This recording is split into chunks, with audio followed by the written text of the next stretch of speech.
Ben Norton posted this of the various people coming into the Trump administration who are billionaires or hundreds of millionaires. This really shows what our government is becoming. And this is not just Trump. I mean, it's been headed this way for decades, but you got Donald Trump with 5.4 billion. I mean, people argue about that, but it's clearly billions. Elon Musk with 300 billion. Vivek Ramaswamy with $1 billion. You've got Scott Bessent, who's going to be is likely going to be is the Treasury Secretary. It says. How does Vivek Ramaswamy have $1 billion? I had no idea about that.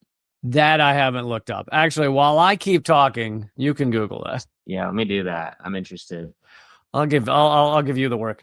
Howard Lutnick, Commerce Secretary, $2 billion. Linda McMahon, the WWE co-founder or whatever, co-CEO before. Education Secretary, $2.6 billion. Chris Wright, Energy Secretary, $171 million. Oh, poor guy. Only $171 million? What's he been doing all day? Doug Burgum, Interior Secretary, $1.1 billion. Stephen Witkoff, Middle East Envoy, $500 million. Warren Stevens, Ambassador to the UK, $3.3 billion. Stephen Feinberg, Deputy Defense Secretary, $5 billion. Mossad Boulis, Middle East Advisor, reported billionaire we don't know the number. Charles Kushner, the Ambassador to France, that's Jared Kushner's father, almost $3 billion. Dr. Oz, $100 million. Jarek Isaacman, the NASA administrator, who has $2 billion.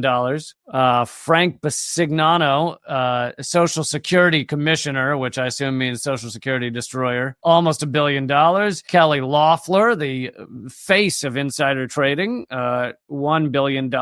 And David Sachs, AI and crypto czar, oh God, reported billionaire. But this is also fascinating because part of the point of the way the U.S. system was set up was to create kind of a buffer zone of supposed democracy between the ruling elite, the Carnegies and the Vanderbilts and the Rockefellers, and the elected officials who were supposedly running the country. It was basically to give them a buffer zone. So when the American people get furious about inequality, about how shit this system is, people will point at the politicians, and the billionaire ruling class will be above it, out of sight, out of mind a little bit. And now the buffer zone is deteriorating. This is just billionaires running the government. Yeah, it's America. I mean, it's literally what Trump promised, right? Running this shit like a business. Vivek, by the way, made his $1 billion just investing in pharma companies. So pretty nice. Straightforward. Nothing shocking there.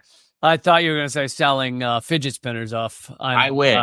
I was hoping for something goofy and stupid, but just normal, infuriating. Just normal investing in the death cycle of American capitalism. Exactly. Speaking of the billionaires that are running our society, will soon be running our society, they have been touting very excitedly Argentina. And I know I covered this a little bit the other day, but more information has come out. And they basically are saying Argentina has it right. Argentina's doing it right. Let's do it like Argentina. Argentina is now run by a far right. He calls himself an anarcho-capitalist, but really just a lunatic libertarian. Yeah, why can't the rest of Latin America be white libertarians like this guy? Yeah, the Argentina way. Yeah, and here is some updates from Argentina. This is what the U.S. will soon be if you listen to Elon Musk and others. Argentina, 65.5% of children under 18 are now in child poverty, and 20% live in extreme poverty. 50% of the Argentine population, 23 million people, is now below the poverty line, according to a recent report. This is Javier Milei's freedom that he has brought to Argentina. And a lot of this, by the way, these numbers have changed significantly since he got in power. He's only been in power a couple of years. And this is not like this was going on before him and just continued. These numbers have changed significantly since he got into power. It is rare. Like I said, we're kind of like the mask is off. The billionaires are now running the government. They're actually in the positions as opposed to being in the wings. And they're also telling you what they're going to do with the country. They're like, we are going towards Argentina. And so you just look at the numbers of Argentina and you can go, oh, that's what they're promising. Outright promising. Yeah, it's like you don't even need a revolving door anymore. They're just behind the desk. They're there. They're on the payroll. They're, Right? well, you don't need the revolving doors. They're out front of the building. They just stand out front of the building. Yeah.